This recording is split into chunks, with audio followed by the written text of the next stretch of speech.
get that on. Hello, everyone, and welcome to another guest episode on Lifted. It is with great pleasure that I would like to introduce to you my longtime friend, Beth Mudaki. Beth and I go way back, where we attended the same high school in my home country, Kenya. That's in East Africa, for those who don't know. And therefore, we have both seen each other's very non-glamorous sides. Because let me tell you, our high school experience is like no other my listeners over here in the UK have ever experienced. So it's going to be a really interesting episode, this one, because we're going to dive straight into our upbringing and how life was for us back home, compare different things between the cultures, and just really get into the depths of how life was growing up back home. So I'm super excited to have Beth here with me today because there's just so much to talk about, so much to explore. I don't even know where to start. I would normally have a script where I plan everything beforehand and I pick on points as I go. But with Beth, I feel it's going to be a freestyle sort of thing. So let's see where our storytelling will get us. So I will give her a chance now to firstly introduce herself to us, tell us what she's all about, and then we can take it from there. Beth, welcome to Lifted.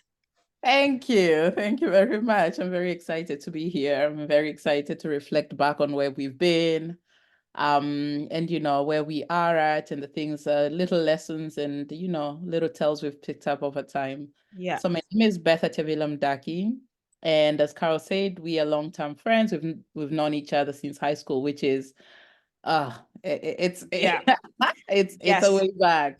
And I'm a teacher. That's my trade. I teach internationally, so I've worked in a few countries. I'm a mom, a wife, a daughter, Nancy. I try to be everybody's like a sister's keeper. And at the moment stationed in New York, working here as a teacher as well. So that's a little bit about me. Good. Fantastic. So now we've done the introductions and we know who Beth is or what she's about, or just a little bit of her. I don't really know where to start because there's just so much. I feel like, I'm really, really excited for this. I feel it's best to start right at the very beginning, Beth. Talk to me about how your life has evolved from high school days to where you currently are. What led you to the path that you're on now? Just talk us through that a little bit. I'm a storyteller, so I always go the long way, and then I end up talking gosh, days. So I'm gonna keep my editing. I'm go with gonna try to edit as we go along. I'm here for all of it, Beth. Go with it. I'm gonna step a little back before high school, because I feel like, to me, high school was a really significant experience, but it was very different from where I came from, because I'm a village girl. I was raised on a small farm. My mom is I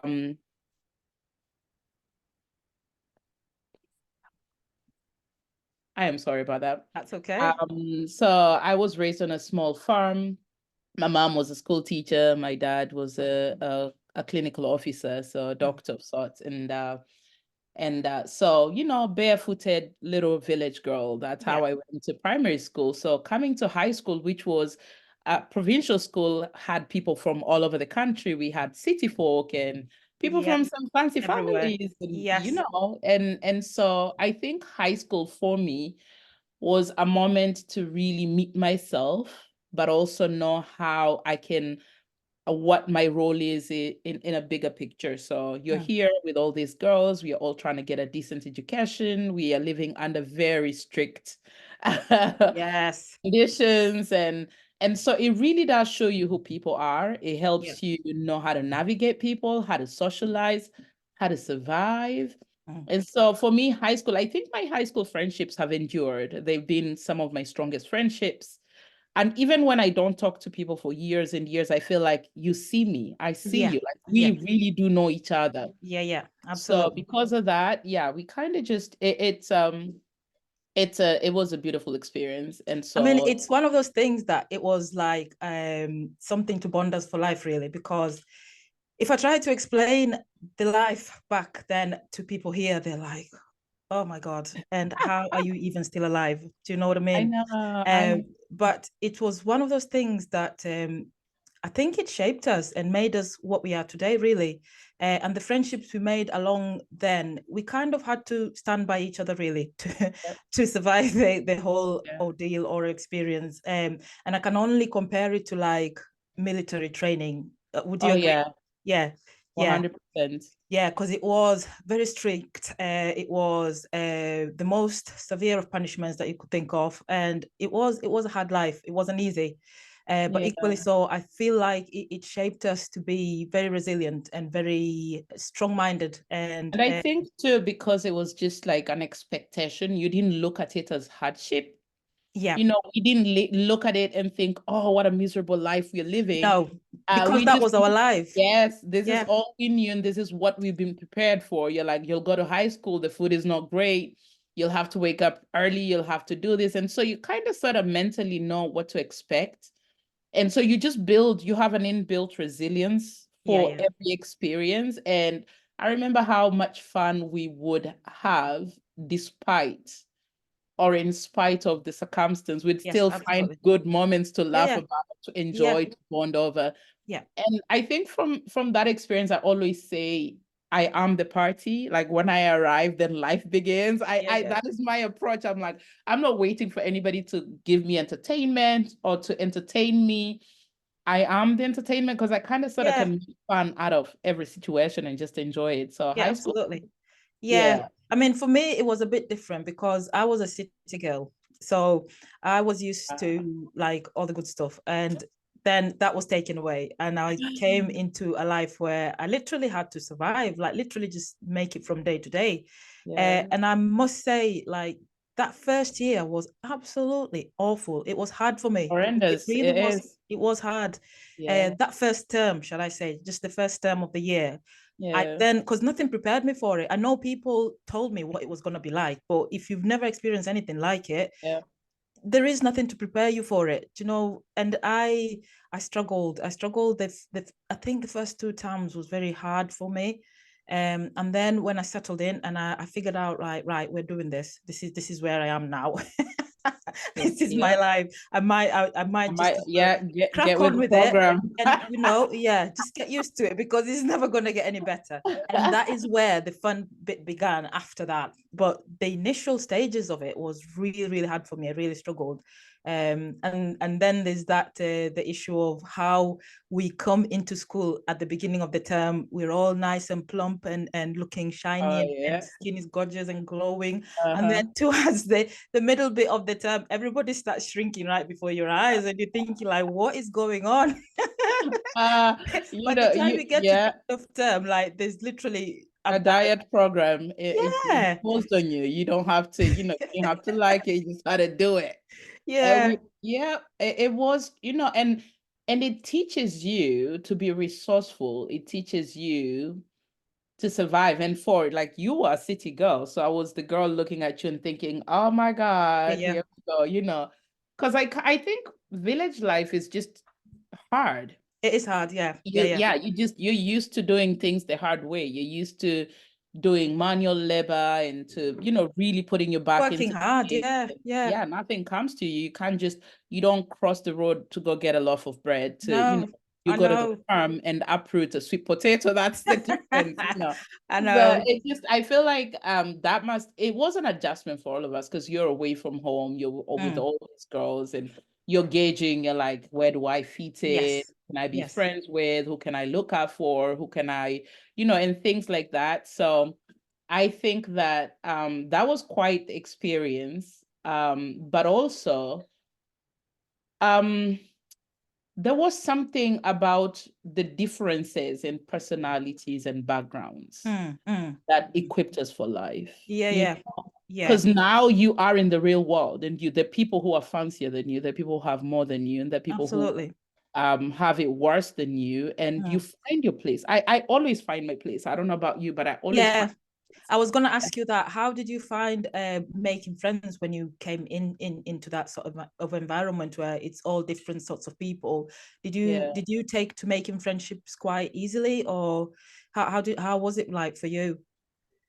So actually after high school, I went to college, which is a lot more stricter than high school, if you can believe it. Oh my God, no way. When you go to teachers college, it's now like proper military camp because you wake up Wow, at 3:30 a.m. to do drills for 2 hours. lovely. It's proper on, you know, and you're stuck with a bad diet and you're Yep, stuck that's with, still the and same. if That didn't change. it didn't change, and it's worse because it's a bunch of adults. Oh So God, in high yeah, school, your kids, you kind of have you're still being molded or you're still forming. But yeah, then in teachers' college is like a bunch of adults. I was actually probably one of the youngest ones because I was 17, going 18 when I joined. right. And then there were 20-some-year-olds who were also here. And so you feel like, oh my God.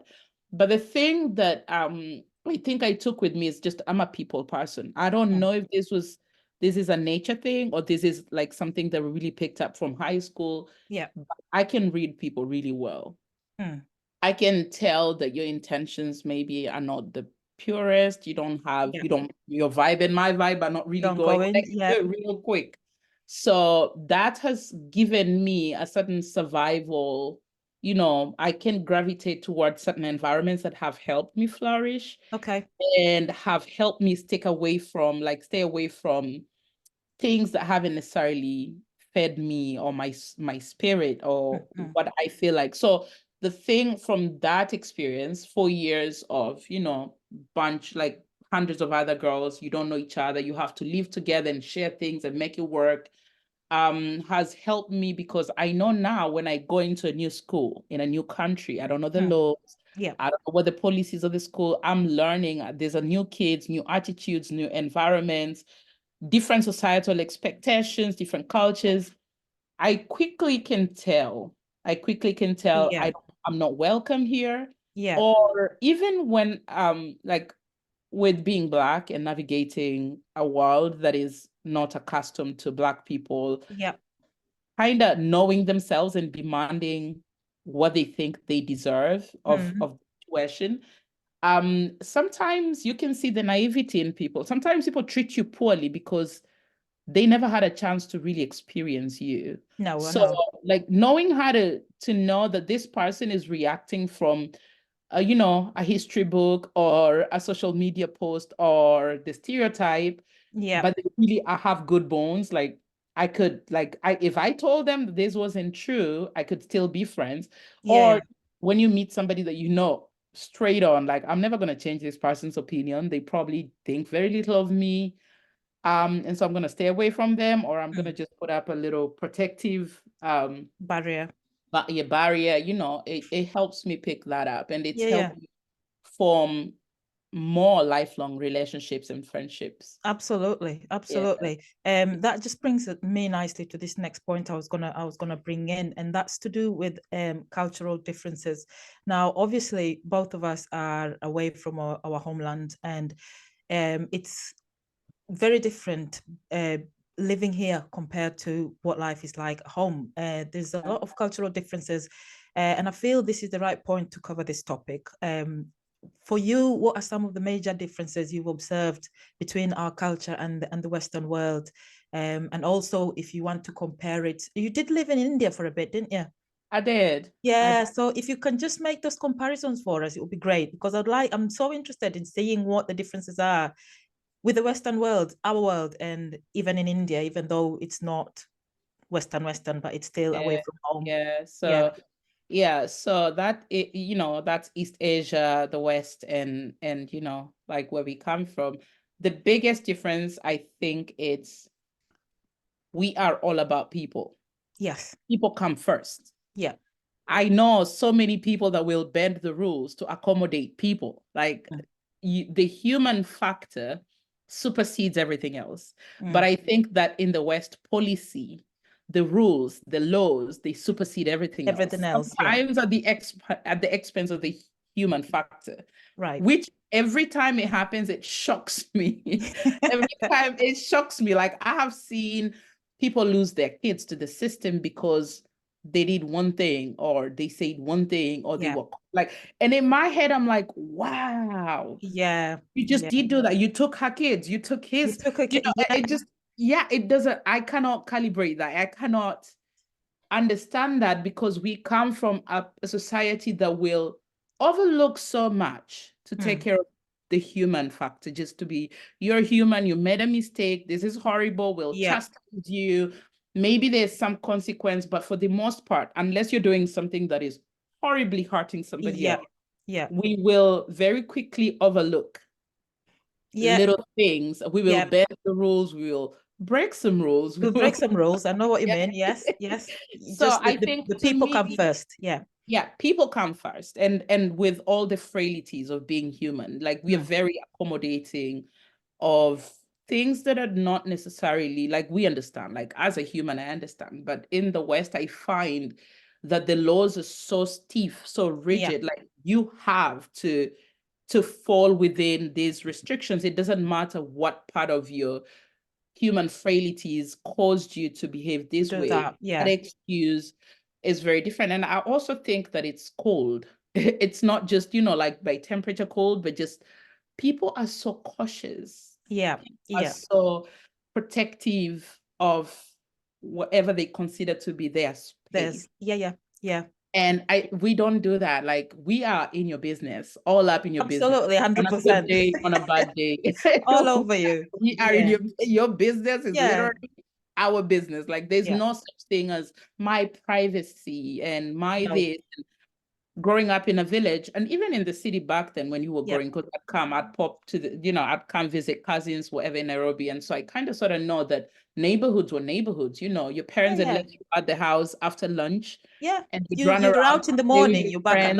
lunchtime, and then Yeah, nobody you're out really again. worried where you Yeah. were. Or Yeah. sometimes you'd eat at whatever At house the you were at. neighbors. Yeah. Yeah. Yeah, and that was just, it was okay, because next time your neighbor's going to be eating at yours. Yes. And that was just so. But here, I find that sometimes even when my kids go out to ride their bikes, I'm a little worried that don't stay off people's lawns, stay off. Yes. And respect for other people's space is something that I'm so afraid of, because I don't know where the boundaries are, because people are so about Yes. their space. They're just Yeah. so Yeah. Yeah. very into, this is my space. And so it's just a sense of that warmth you find at home is not the same as you find here. And then I think the third thing is the way we express our emotions is so different. I laugh so loud, and sometimes Same. sometimes I'm like, this whole idea of just gently just laughing, and Yeah. in a pretty way, and you don't want to offend the next But person at that we don't table. do that.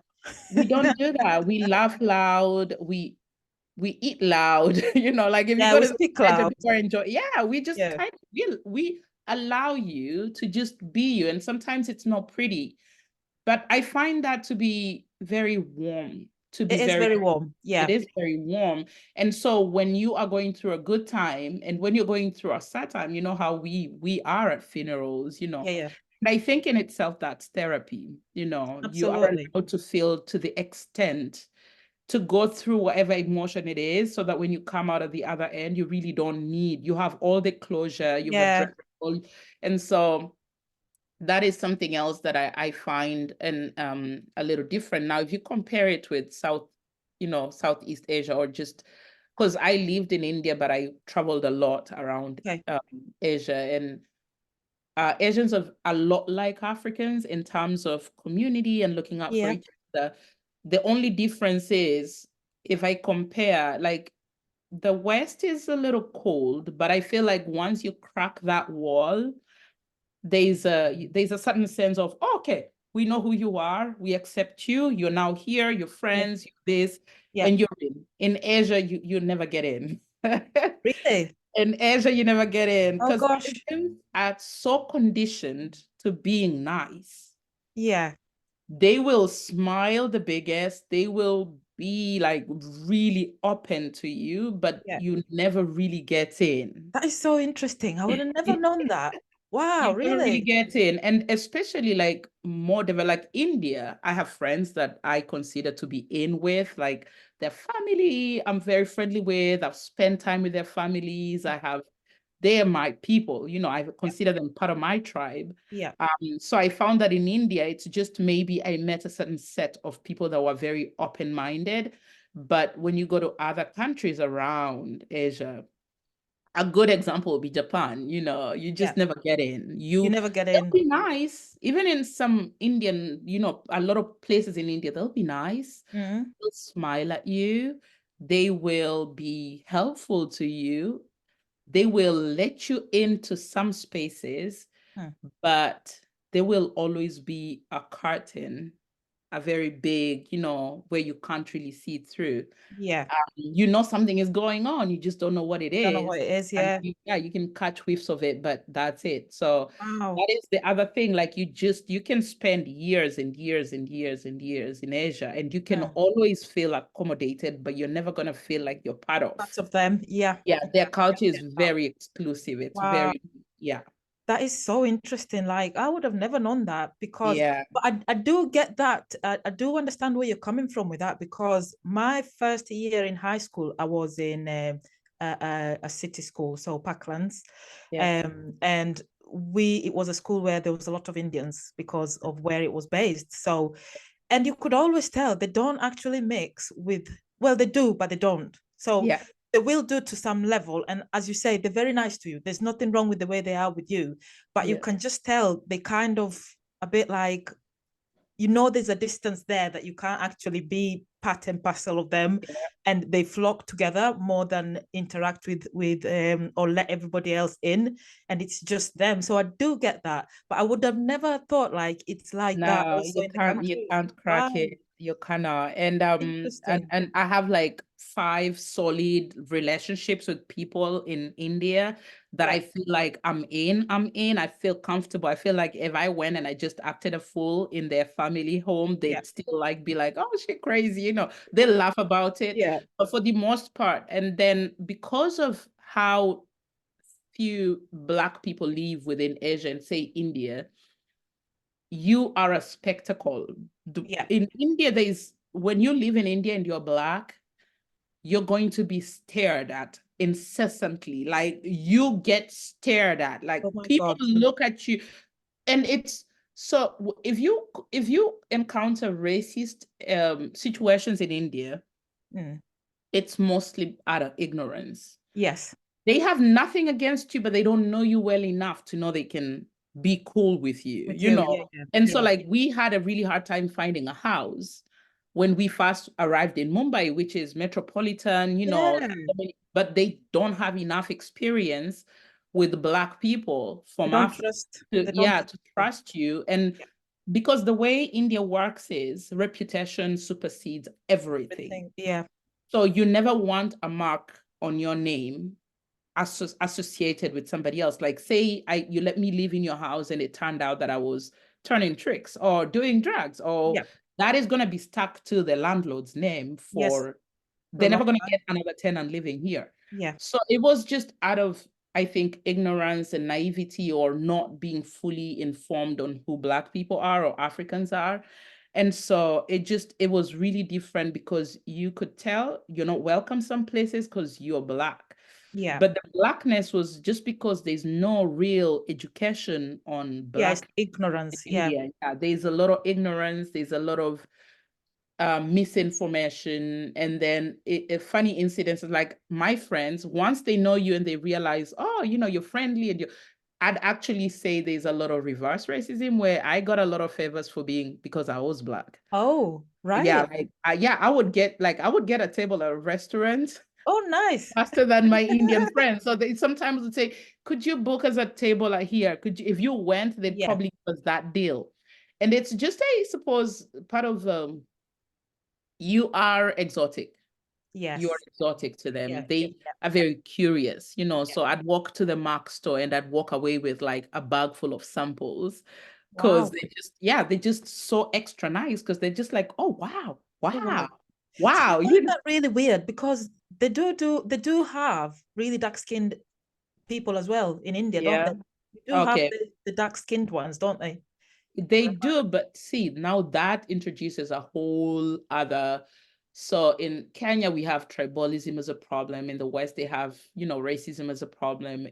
In a country like India and a lot of Asia, but I would say in India particularly, caste system Caste is system, yeah. it, yeah, it is a horrible disease that just ails them. It's just, one of those, everybody has something. For them, it's the caste system. Yeah. And it's tied in a lot with the color, because like the Maharaja, the really high castes were very, very fair skinned. They were white looking. Yeah. And the lower castes Or dark ones. were darker ones. And the thing about the thing about it is, it's almost like racism, because it doesn't matter how educated, how rich, how cultured, how helpful you are. You could Hmm. be the president, you could be the most powerful guy, but you come from a lower caste, and they'd still feel a certain sense of entitlement over you, or a certain Yeah. resentment. And so that difference, they have very dark-skinned people, but they are Indian. You Yeah. have, your hair is a little different Different. texture, Yes, true. features, you have thicker lips, you have a different shaped nose. So they Nose, can yeah. very immediately tell you're not like a darker skinned Indian, Yeah. you are. And so to you, to them, I think in a big sense, it's a very exotic thing. It's, Yeah, yeah, yeah. yeah. I get that. Amazing. That's really, you learn something every day. It's so cool. I want to go a bit into a different topic now Okay. because I feel the topic on race and that can be quite heavy. But It is it something that, needs talking about, and these things need addressing and being like, we need to shed light on them so that it's just not all hush hush and we can't speak about them. We should be yeah, able to speak about them without any fear of judgment or anything like that. And the whole point of this podcast is to shed light on all these things. Not just, it is a fitness podcast, but also it does need it's there to, like, as a platform to talk about stuff that people might find uncomfortable, and yeah, just shedding light and educating and making people aware of these things. That's why I thought, when I thought about you, I thought like Beth would be a really good one, because I know we can bounce off each other and like shed a light on so much of yeah. this stuff, which is great. So then I want to come on to motherhood, which is again is a good topic. So how is it for you bringing your children up in this part of the world? How have you found it? So just to kick it back before I talk about motherhood, the way you said, racism can be a really heavy topic and all of that. But it's something that is only weighing on me living in the US now. It wasn't necessarily like I was Black. I've always been Black. I didn't think I was Black before I No, left Africa. It just was never like a huge just factor. you. And Yeah, then in all the other countries that I lived in, including India, it wasn't a thing that, it was a thing that would be an inconvenience every now and again. And yes, it's uncomfortable, people staring at you, but it never really it didn't scar me in a way right. that made me, like they don't explicitly talk about it in the same way like say the US does. So when it comes to racism, I feel like sometimes I cannot really I'm not best informed on it either, because I'm new Yep. to the whole idea of, whatever. And yeah, so I suppose I'm learning what my Yeah. fight is in the whole thing, and what I'm doing, and and yeah, it's uncomfortable. But coming to motherhood, um it's hard. It's hard. And culturally, considering we are from a very different culture, and my kids have now lived in, I would say this is their third country to live in. Mm, um, it is something that is challenging in all environments. yeah, It's fulfilling and it's beautiful, but oh God, you need to it's hard. have your cup filled. You need to be, Absolutely. for you to be able to feed positivity and good vibes and a good nurturing environment in your children. Motherhood is not is it's I think hands down the toughest job anybody can Yeah. It's not a give. walk in the park, that's for sure. It is not, but it's beautiful. I love that I'm a mom. I Yeah. have three kids, 6, and 2. Wow. And I thoroughly enjoy that. And I'm happy that, I think in a big sense, and this comes from living in India for such an extended period of time, is they're very spiritual. Mm-hmm. And because of that, you realize how little time you have here. And you realize to just be very present. You learn presence. And I think with children, being present is a big thing. And they're 6 and it's a lot of work. And I Yeah. do a lot. And then I have a 2-year-old, a toddler, but I never miss on just every night or every morning or when I'm having a hard time or a good day in thinking, I am so lucky to have these little ones. Yeah. And they're going to be old enough to be talking back and having big opinions and living their life very soon. I Yeah. better enjoy this innocent stage and, Absolutely. spend time with it before they no longer want me to do their hair or touch them or choose what they wear or what they eat. Yeah. And Yeah. I'm being very aware of, people say that all the time. They grow up so fast. They grow up so fast. And so Yes. I'm trying to enjoy that before they grow up. Absolutely. Yeah. Absolutely. Like it's cliche and you hear it all the time, but it is like I look at my daughter and she's like all the way up here now. Just the other day she could fit on my arm. And I'm Yeah. like, when did this happen? And now they are their own people. They're little human beings, basically, that you brought to the Yeah. world. But as you Mm. say, it is very important to have that relationship with them and for you to be present with them and to enjoy the moment. And Yeah. actually, it's quite interesting because I've had a podcast out this last Tuesday about motherhood, and I was actually explaining my journey to motherhood and how it came about and all the birth and all that.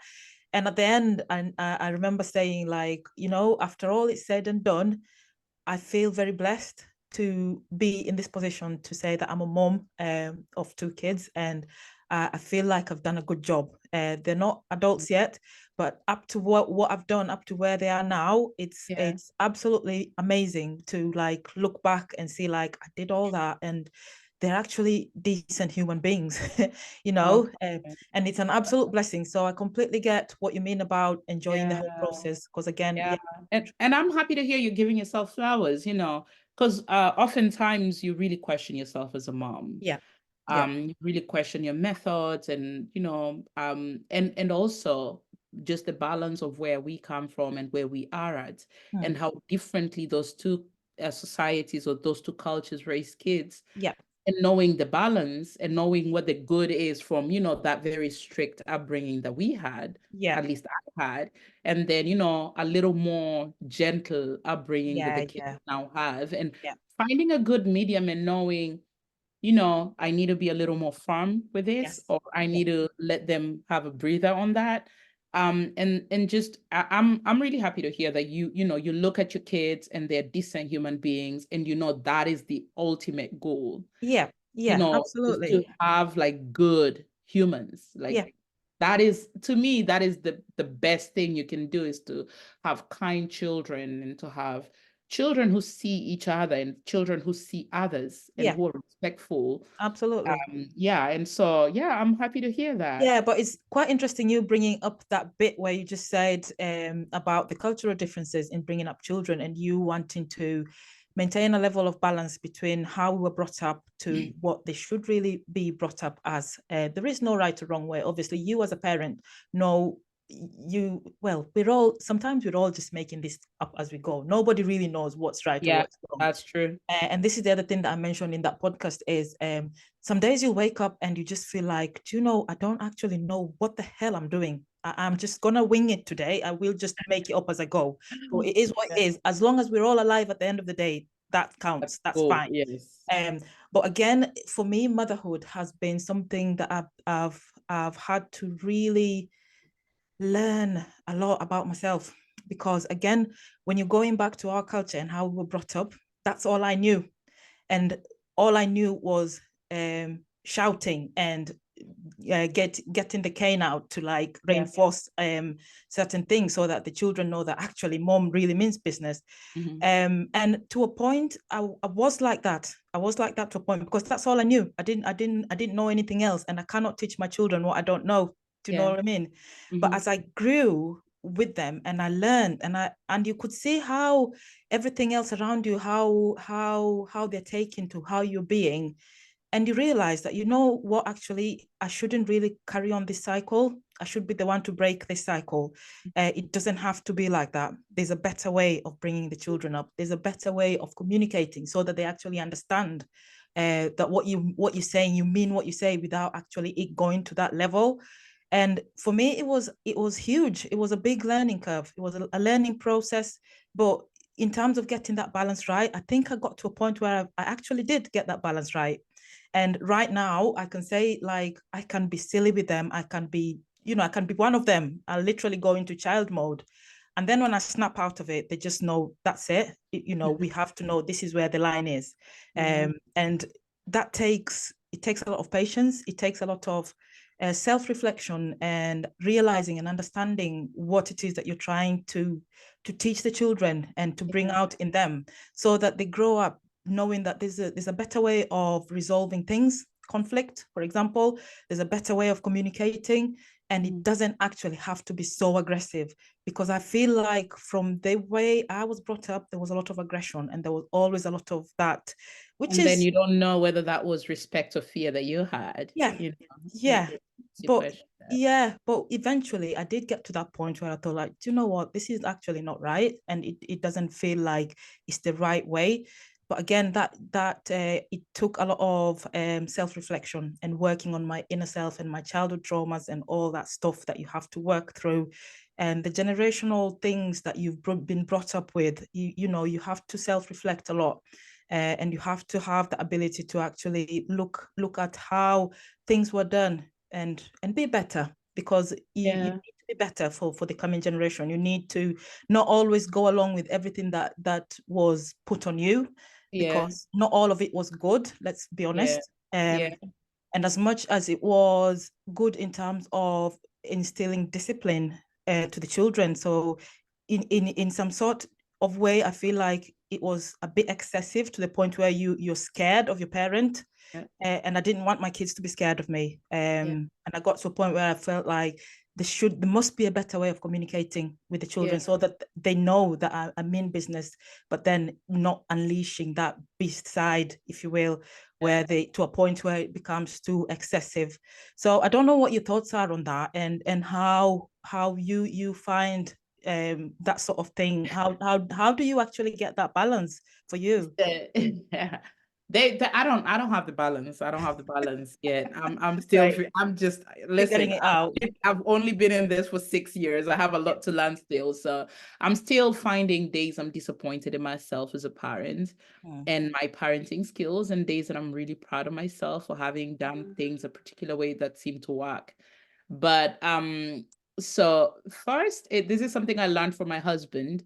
He doesn't believe in experts, especially when it comes to the human condition. He thinks, and there've been moments where he said, "Oh, listen to this guy," and "Oh, listen to this," and he says, "Oh, they make a point." But I think what I ended up like my summary from all of his reactions was that nobody knows. Nobody knows Nobody because even knows. the most studied kids or parents have had so many different variations. Hmm. These are variables that you cannot say my kids have had the very same, even in one. Somebody said to me, no two children have the same parents. Hmm. And that really like sat with me. They said, I am the fifth of my siblings. My eldest brother is, I would say, about 15 years older than me. And so when he was born, my parents were at a particular social economic Yeah. stage. My parents had certain, beliefs, Yeah. ideologies, own dreams, Absolutely. whatever. And so by the time they were raising him and then having me 15 years later, my Yeah. parents were in a different Different. position. They Hmm. were still like when your parents are still growing, they're still forming, they're still learning. And so Learning. you're growing together. But when you're a child, you think they know what they're doing. And so I think, the most mature of my parents when I was born. I Yeah. was lucky. I was like, they Yeah. knew what they're doing. They had 4 experiments before me. They knew Yep. what worked with it. So I had it a little easier. And so I tell this to my children all the time. I love all of you, but I don't want you to ever compare yourselves or Hmm. compare how I love her, how I love him, or how I love you, Because it's different. Yeah. because you're different personalities. Some of Hmm. them just want to cuddle, some of them just want to be left alone when they're upset, some of them. And so if I'm cuddling your sister and then I'm leaving you alone when you're upset, I don't want you to think I don't care.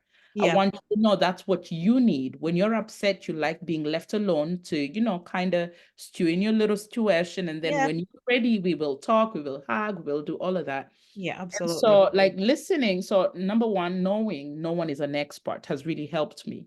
Yeah. I don't ever look at another parent and think, oh my God, you have all the, markers. You Yeah, you got it all you sorted have the out. manual.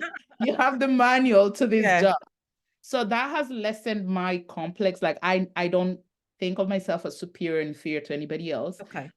But also being a school teacher Yes. has helped me because yes, I come from a culture that demanded respect almost to the point of fear Yeah, yeah. out of parents, but because then I started teaching and working, and most of the schools I've worked for are the cream de la cream of society. And Mm. even when I worked in Nairobi, it was politicians and top sergeants Big and business names. and Yeah. yeah, big names. And so you see how these kids are being raised. You're like, they're being coddled. This is not healthy, or they're being this. And then you realize there's such extreme ends of Yeah. this thing.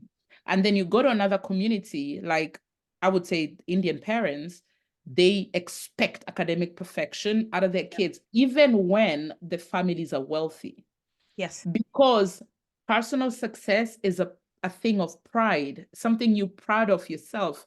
And so that like kind of stuck with me, like, oh, wealthy people who don't care what their kids do, and then wealthy people who really want their kids to Yeah, still yeah. succeed and have their own so just when I had kids, I had a bit of experience of the do's and don'ts by Yeah. watching other parents trip up on their own, Yeah. their own rules or whatever. And so that really helped when I had my own children. But also, I learned that my kids are not here to fulfill my dreams. They're not here to leave things that I didn't do. And yes, Yeah, that's every parent's desire absolutely. is to live vicariously through their Yeah, children. to the children, This is but it's not great. No. unashamedly, this is what I would confidently say more than 80% of parents want to live through their children. To the children. Yeah, that's Give true. them give them better opportunities, but also push them to do some of the things that they were too afraid to do themselves, or never Yes. had opportunity, or didn't feel like they had the guidance or the assistance that they needed to do those particular things. Mhm. My daughter was was watching something, and I don't like, she likes watching um people creating things out of Play-Doh. Yeah, yeah. And I thought she's very artsy and she loves the arts, but I thought it wasn't helpful to her. And I get Okay. annoyed when I see her spending, she'll have like an hour screen I was, time, yeah, and it will all just be with spent that. watching this person fiddle and do things. I'm like, oh my God, like listen to a story, watch something. And then one day she said to me, Mama, we are not the same person. I Wow. don't even like the things you watch. Wow. That's you talk. And and I thought to myself, I am so sorry. I really truly apologized to her and said, you know what? We are not the same You're person. We not. don't like the Mm. same things. And so just understanding they're not here to fulfill my unrealized dreams, and keeping that in mind. And I think the last thing is one of my most favorite like people is this guru. This, he says children are not to be raised. They're Mm. not cattle. They're to be nurtured. To be nurtured. Yeah. And you should learn from your kids. You should watch how they navigate life and how they do things. And so, best of that, I listen more and I pay attention to the things that I think that they are trying to say, or they're trying to express, of who they are, or who they at that moment feel like, that is who they are. And also realize I don't have to raise them. I Mm. just need to be here to nurture To them. nurture them. Yeah. Yeah. Yeah, Yeah. kind of, not bend them, just kind of go with the flow, as long Yeah, as, just guide them yeah, and just nurture them. Yeah, that is so good to hear because yeah, I can't, yeah, I feel like that is such your daughter, she sounds like she's very wise. And I love her it already. has her moments. Yeah, but that actually just reminded me of something my son said to me not too long ago. And again, he's mature for his age. There was a day I was stressing about stuff. There was just, one of those days when things are just not going, and you're trying to figure things out, and you don't know how it's going to be. So you're there, you're not talking to anybody in particular, you're just talking things out. And he looked at me and he just went, Mom, we'll figure it out. And I thought, wow, you know what? I don't even know why I'm stressing when I've got like wisdom right in front of me. Like, yeah, of course we'll figure it out. Why am I stressing? It's not like the end of the world that something's not going right or I can't actually make something work at this particular moment, but I'll figure it out. And I just thought, like, and it's one of those parenting moments where you think, like, I've done something right. If I can get something from my son like that. And again, as you point out, they teach you, and you have to be observant and to listen and to watch them, because you learn quite a lot from how they live their lives. And from a child's point of view, it's the innocence that comes with it, and it's so much we can learn from them. And sometimes when you're too much on the other side of raising them and making them be a certain way, you miss that, because you will never look back. You'll never let them almost take the lead, if you will, in their own lives, because you're constantly trying to raise them, and you miss a lot of stuff. Yeah. Something else, somebody said to me that I've been just mulling over for the last few weeks. I have a friend of mine, and she's in the fitness industry, and she used to be my yoga client back in India, but then she really worked on herself, and she got her certification as a nutritionist, and she has her thing. And I was talking to her, and she said, what oil do you use to cook? And I said, I use olive oil, it's healthy, it's this, and all these studies. And she said, a little thing that I have learned, I just discovered myself, is I use ghee and I use butter. And I know that a lot of people will frown upon that because they're considered to be unhealthy, a lot of calorie count there. And I said, but people don't put into consideration my genome. My genome is not familiar with olive oil. Olive oil is a European construct. It's, an Italian eating olive oil, their body will not interact with the oil the same way my body will, because I come from a genetic history of people who've used butter and ghee. My genome knows how to process that better than the whatever. So she said it. I'm not saying anybody should do that. I'm just saying that I feel like where you come from and your genetic bank sometimes will put you in situations that you cannot consciously or logically explain.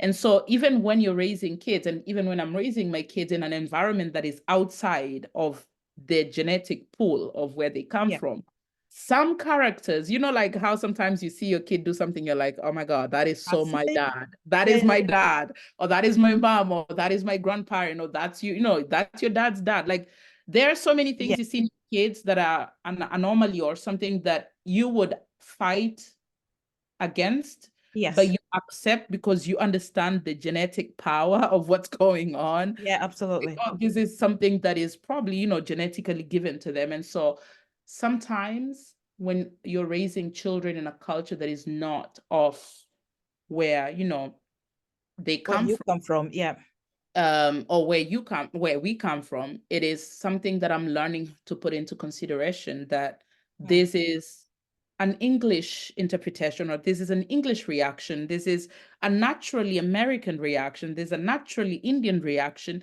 and my child might not necessarily feel that way because they may not consciously know that they're not of here, but I do, and I can see why they're hesitant to participate in this or to enjoy that or to want to do that.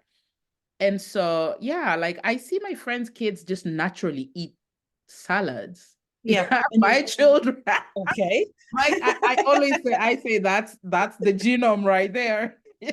Mine won't eat that. I have had to teach my children. My son is 2, and we fight over him eating a cucumber or a carrot, which is perfectly nice. Like, I enjoy a carrot. Everybody should, but he's still very suspicious. It's like, why are you making me eat a carrot? And so I sometimes just laugh. I'm like, I don't know where the genetic part comes in, but my kids, my friends who are from here have no problem. Like their kids will just eat a bunch of raw vegetables very comfortably. I've had to train mine and be like, no, we are having a salad with every meal. You know? Yeah. Yeah. Brilliant. Can you hear me? I think I got lost for a minute No, there. I can hear you. I Oh, can hear you. cool. Yeah. Fantastic. Right. Well, that has been quite eye-opening or ear-opening even. But I need us to go into another topic at this Right. point. I'll try not to keep you too long because you've got your babies to go back to. But this is a fitness podcast, yes, Yeah. majorly, and we very nearly got you signed up to our Elevate program a Good to bit, know. just very nearly. Yeah. Yeah, almost got you there. But life got in the way for you, Yeah. understandably. But what I'd like you to talk to us about, still tying it in with motherhood, is how motherhood has affected you in terms of what you can and can't do, and your body changes, and all that comes with pregnancy. How did you find that side of things? And currently, how are you managing to maintain some sort of fitness going into your life at the moment? So I would say growing up, I've always been a bigger chick. Yeah. I'm a big boned woman, Yeah. and where we come from, it's never been a problem. No, You know, absolutely. I know that is that. Yeah. not a Yeah. standard of beauty. Fortunately, that has been used to discredit, your beauty or somebody. We've been very lucky that we come from a place where your bone structure or your shape structure, it hasn't been a problem for years and No. years. Yeah. Now I see like the young ones trying to get into particular shapes, but it wasn't a problem necessarily when we For were you. growing Yeah. up. Yeah.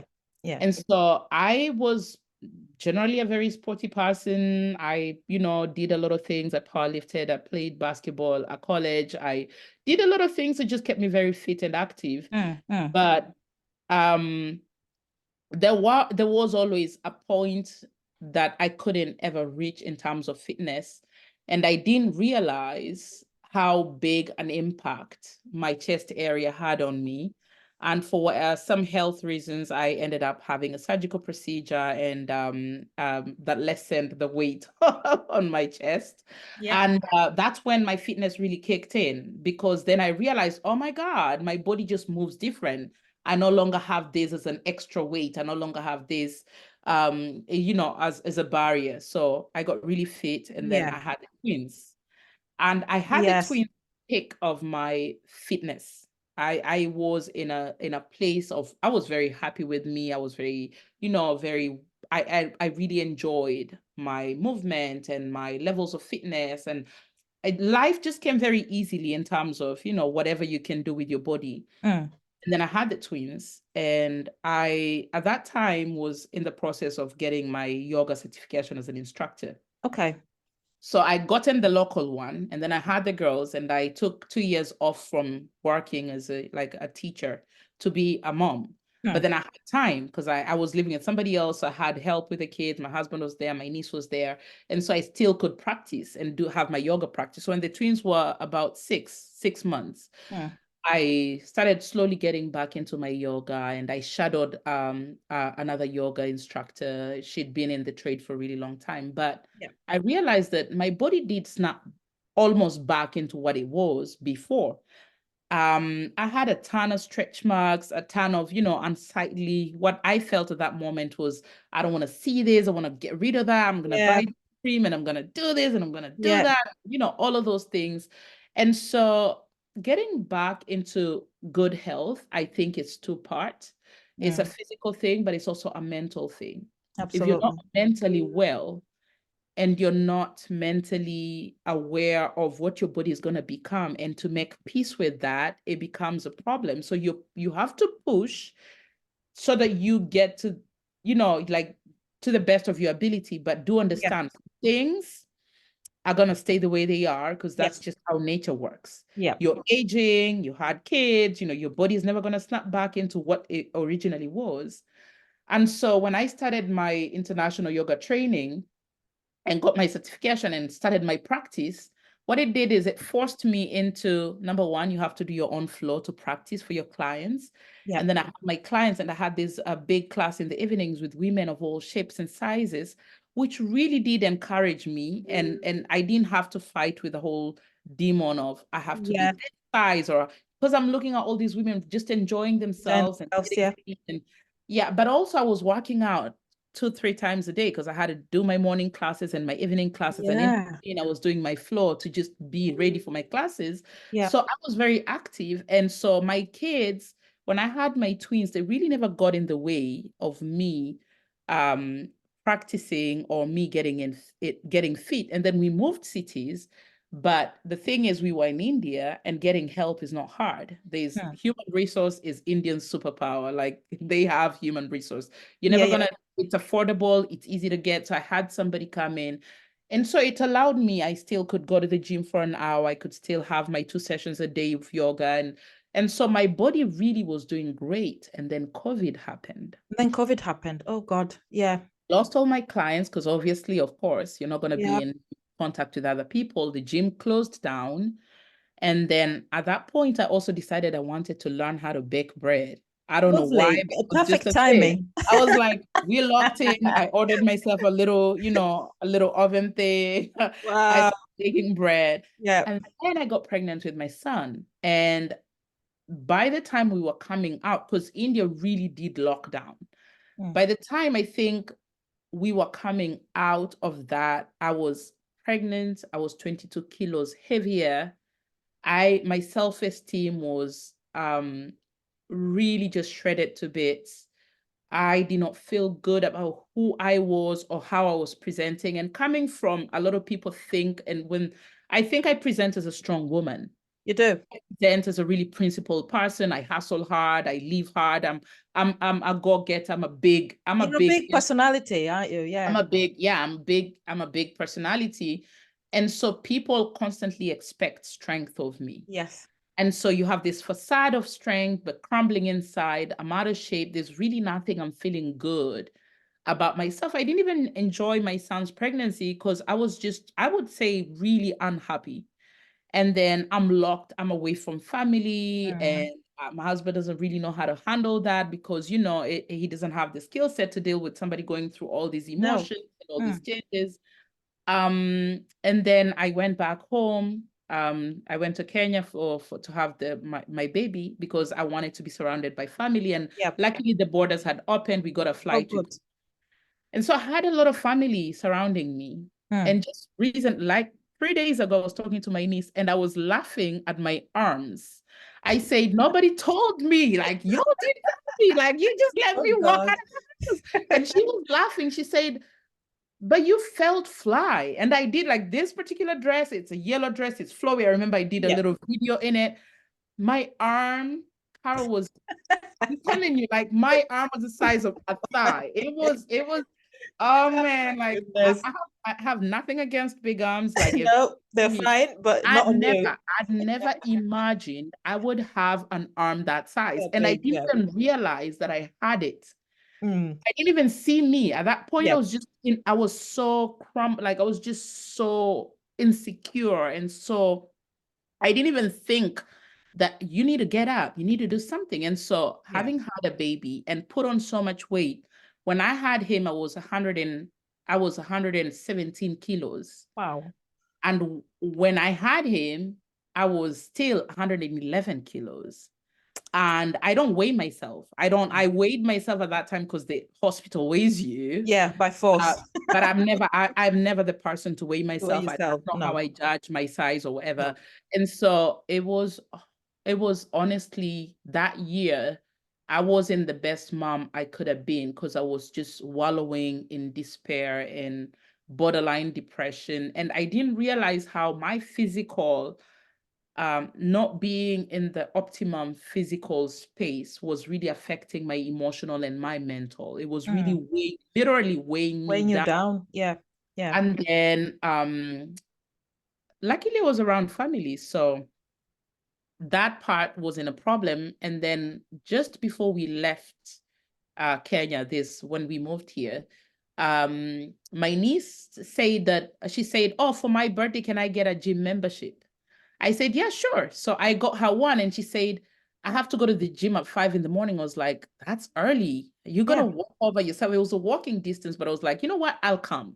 And so I paid for the both of us. And little by little, I started working out and realizing I can barely carry my own weight.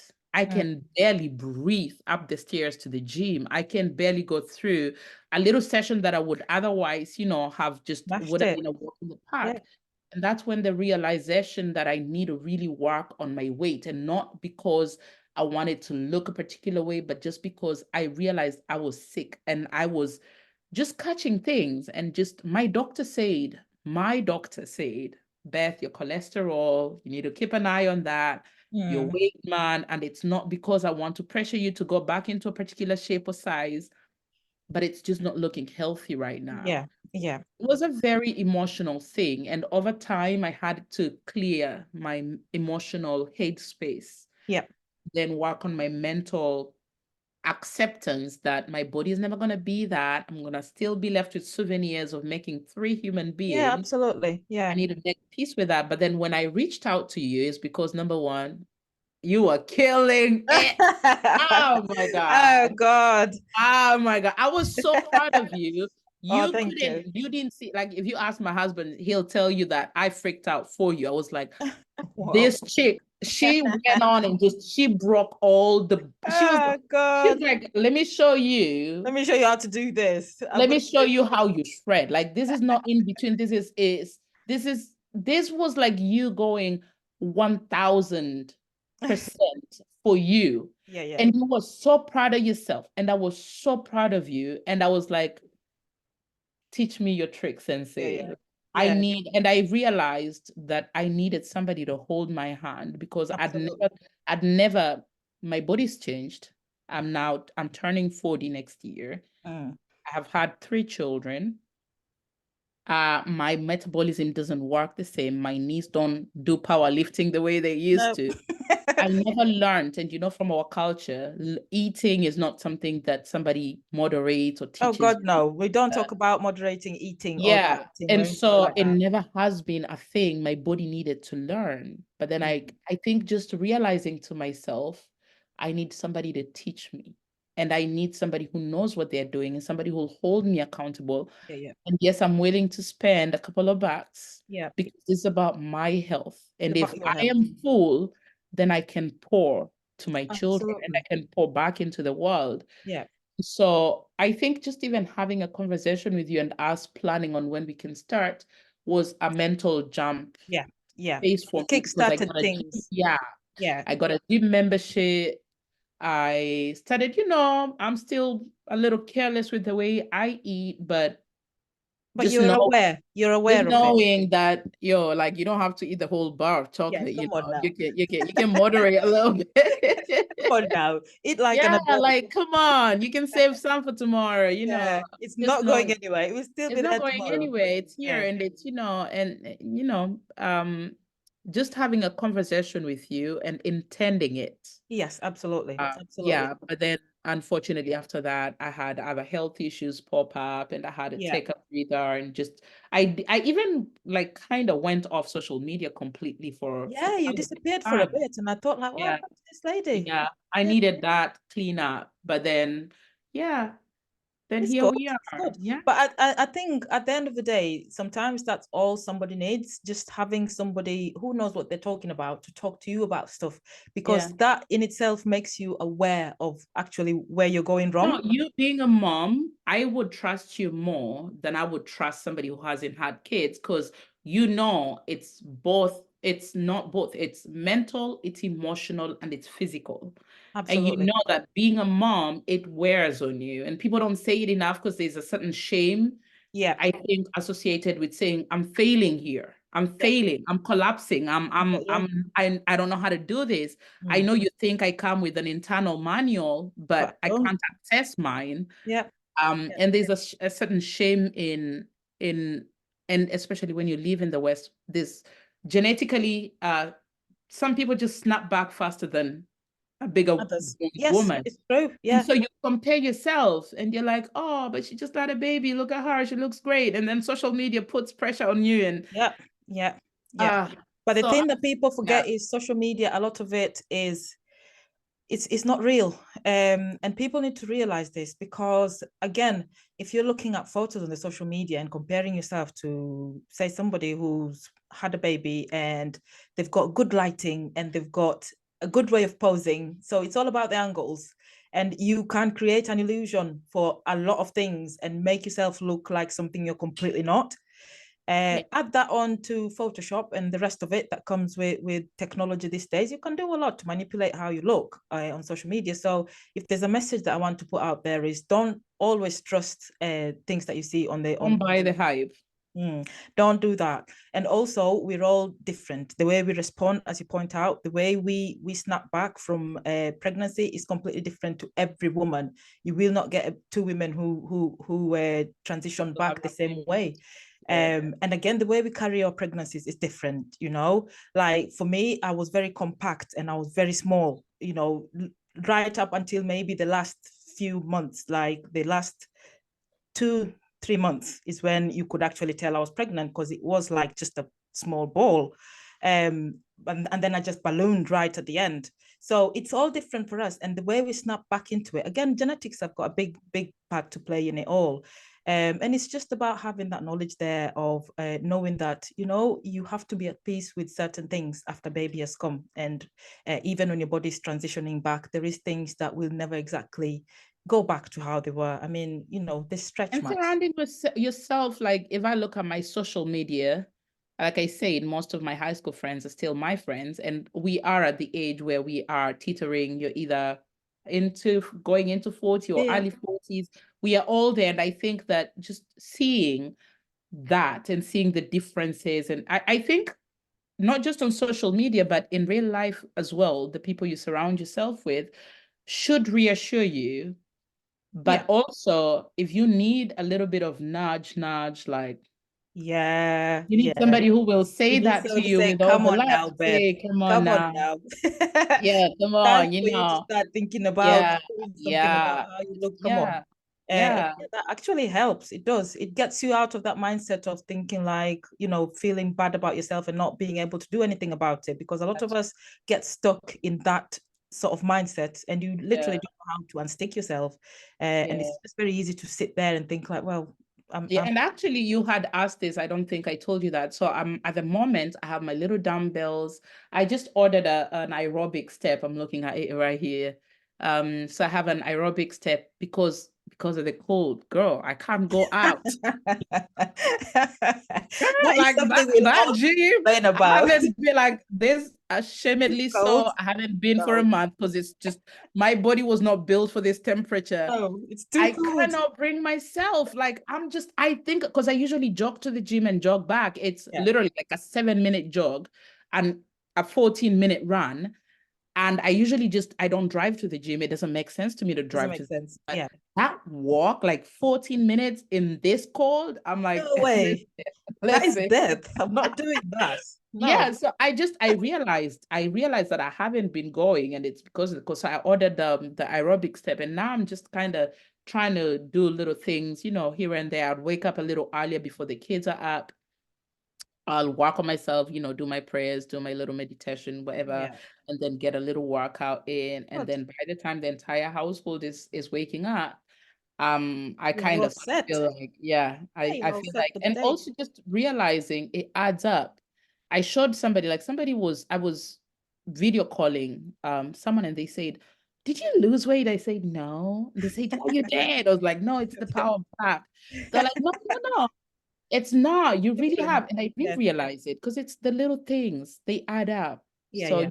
even if I miss a day or a couple of days, but I get back on and still keep, Absolutely. and Yeah. my kids, like we'll do headstands and little things in the house and just be, and I feel like that's when you're a mom, your kids become your workout a They little do. bit. They do. Absolutely. And as long as there's that movement there, that's all you need to do. You don't actually need to hammer yourself constantly going to the gym, although it's beneficial if you're trying to build muscle and to achieve a certain look. But Yeah. for the general population, really, movement is all you're looking at. have some movement in there so that you're actually doing some sort of activity in the day and not just ignoring that side completely. So Yeah. yeah, that is brilliant. We are going to try and wind up a bit, but before that, I might or might not be wrong, but at one point, I think you had a business that you were running back home. Uh, T-shirts. I saw a lot, quite a few Ah, clothing wear. I'm a hustler. Oh, you're a Listen. hustler. You're you're good at this stuff. I hustle hard. Yeah, well, I want I you to work. talk to us about that and about running a business because, again, this is a podcast to help aspiring entrepreneurs and people who want to come into business to find some tips on how to run a business. So, for you, what was it like running a business back home, and how did that go? How did you find that? Did it pick up? Was it great doing it? So I do several things on the side because I have a lot of people who, depend on me financially and Yeah, otherwise. yeah, So I yeah, try to keep a hustle going at every given absolutely. time. I try to read the environment and see what I can and cannot manage, Yeah, either within my environment or outside. And I have a bit, I still have it. So it's a branding business. And I do any kind of branding, but I mostly love to just focus on a t-shirt and the versatility of a t-shirt. So I do yes, t-shirts, I do hoodies, but I love the t-shirt because t-shirts can be the thing that you tuck into a formal skirt, throw on a yeah, blazer, yeah. You a can wear pair of it with heels, and you're anything, ready pretty for the much. office. It can still be the thing that you roll up in the back and tie a knot and throw on a pair of jeans Yes. and still be hip and be ready to go, out with your girls. You Wear can it have to the gym. oversized t-shirts with a pair of boots, and that's just, a look. Yeah. And also a t-shirt is the one thing that just it has no age. My mom wears t-shirts, I wear t-shirt, you Yeah, wear everybody wears t-shirt, t-shirt. everybody, Yeah. like young people, old people, men, women. So it's like a really good space to kind of tap into. It is a challenge. It is a challenge. And some days I don't make a profit. Okay. But I did tell myself I've invested a lot of time and effort into things that had no sense of benefit or purpose to me. I'm gonna do this and I'm gonna stick with it. And Mhm. so there are days that I've had to put in money. There are days that I've had money that, some seasons where I've made enough to kind of spread it out and make it last for a few more months when I wasn't making money. And so it's up and down. But the thing to do, I feel like because I have that and I have a shelf renting business in the CBD in Okay. Nairobi. So I have Yeah. a little shop and I have shelves and small business owners who mostly sell online but want a physical presence will, instead of renting a shop, rent a shelf. And Ah, so I will give cool. them a space to display their goods. I'll give them a location. So if they want to, like, oh, you want to try a sample, you can come to Just in Sasa touch. Mall at Yeah. G23. You'll find my samples. And so I have an attendant. She's amazing, who helps me run that. So I have people selling all kinds of stuff. I have Mm. people selling body butter. I have people selling makeup. I have people selling like just all kinds of random things, jewelry. I have people selling shoes. And they all just rent a shelf and then Nice. they market their business online and they use that as their physical address. So if Ah, anybody needs to okay. come pick up something, try a sample, Yeah. look at the merchandise, they can come here and take a look. And so it goes really well with my t-shirt business Yeah. because then I have a place to physically say, hey, my merchandise is here. You can come try it out. And because I print on order, like I have to get I don't print, like, unless it's for marketing, I will keep like a few samples, but most of the time I'll print your stuff on order. I'll do your branding on order. And yeah, so just knowing, um, what the market is, what Mm. people need. And usually I use myself as Yeah. a marker, like what have I ever wanted? And I had a really hard time finding what have I ever wanted? And I didn't have anybody hold my hand and walk me through it. So I Mm. really personalize my business. I don't get tired telling people, oh, this color look good on you. Have you tried this print? Have you, let's try and do this. Let's incorporate some, Africanness in this because that people are really into that now. Let's try and use Yeah. this pattern. So the thing about business is delegating if you're a mom and you're a career woman, learning to delegate, but also learning which parts to what you're gonna lose. Like sometimes I know I make a little more than I get. Yeah. And I know like I'm cool with that because it's a price to pay. I'm not here to monitor every single shilling. Yeah. And I'm gonna lose sometimes because I'm not here. And also knowing business, it takes patience. It does. It It does. takes for a business to be stable, it takes 2 to 3 years for you to start getting anything out of Anything it. out of it. Yeah. Yeah, Yeah. so you need to be ready. You need to be ready to the first year I entirely supported all of my business, like any business I do, I support for a year. So Yeah. I'm literally like putting money in and putting money in and getting nothing out, putting money in and getting nothing out. And then the second year, my rule is it has to self-sustain. It has Yeah. to pay its own bills. So Yeah. I'm not looking to make any money out of any of my businesses for the second year, but I'm not looking to put any more money in. And yeah. And so can it pay the girl who works here? Can it pay the, the overhead? It has to self-sustain. And then the third year is when I start thinking, okay, And it's I'm taking hoping that I money. can make something out of this. So it takes Yeah. patience, it takes strategy. You fail a lot, you win Yeah. some. Yeah. Yeah. So yeah, Absolutely. it's you have to be willing to gamble with that. And then of course now I'm trying to grow my storytelling business. I'm finding there's a huge market here. So, like I sell African stories. Yeah. I'm an So is storyteller. that on YouTube then? Is that on your YouTube So channel? originally when I started my YouTube channel, that was the goal. Yeah. But then like you say, like in your podcast, like how'd you do this and how'd you do that? And so many how-to questions came up. So I was like, okay, I'll do some how-to videos and how to survive here and how to navigate that. And Yeah. the process of doing that, I suppose I didn't know how to structure the stories, particularly like African stories. How do I tell those? And is there a Tell market those. for it? Yeah. And when I came here, because there's a huge interest, I realized, oh, wait a minute, people are willing to give me a couple of dollars to listen to a drumming, ululating Oh, storyteller.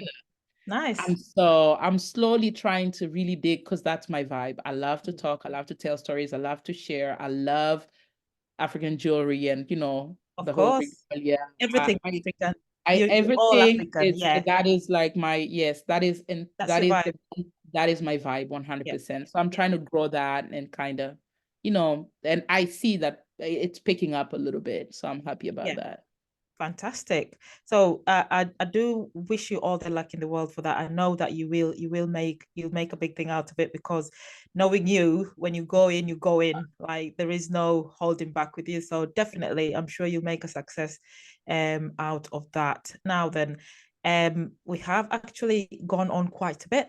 As I thought we would, and we still haven't finished. We're nowhere near It's finishing okay. everything that I had in mind. So just for the sake of this podcast, I usually want it to be within an hour so that we don't send people to sleep. Okay. People don't switch off. So what I'm going to do is we are going to call this part one of this All episode. right. Yeah. Okay. And then Okay. hopefully I should be able to get you back again, and then we'll cover the rest of the things that I wanted us to cover on the next episode, part two. And then that will go out after this one goes out. But just in case people want to know more about you and what you do and like, the storytelling side of things, is there a way of getting in touch with you, like social media, your handles and that?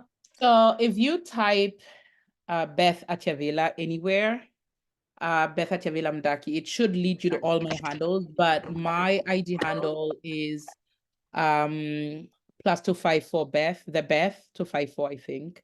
Gonna check that real quick. I don't know my own handle. My Facebook is Beth Achavela. My YouTube channel is called The African Storyteller. But if you just type in Beth Achavela, you'll be able to find me. My Facebook is Beth Achavela. So I feel like any publication on me, anything I've ever done, if you just type Beth Achavela in, it should lead you to that. Yeah. My IG handle is the Beth 254. Okay. So Okay. yeah, and also my I have a WordPress page, Right. and it's the African Storyteller Beth Chavila again. So Again, okay, brilliant. yeah, What I'll do is I'll put it on the notes yeah, and video so that people can be able to access it, and hopefully you should get some interest going with that as well. But it's been an absolutely fantastic time. My pleasure has been to come on with you and discuss everything that we've talked about. And I look forward again to having you back on for part 2 of this. Thank you so much for your time, Beth. I will bid you goodbye for now, but please, please, please promise me you'll come back again for part 2. I hope I'll be happy to come back. You are a vibe, and I enjoyed coming here. And it's always so good to just stay in touch and to talk over things. And yeah. thank you for having me, and I look forward to being back. All right then, my love. I will All right, leave you for now, but take care, and I will say goodbye to our listeners now, and we'll see you on the next episode. Goodbye. Thank you. Bye.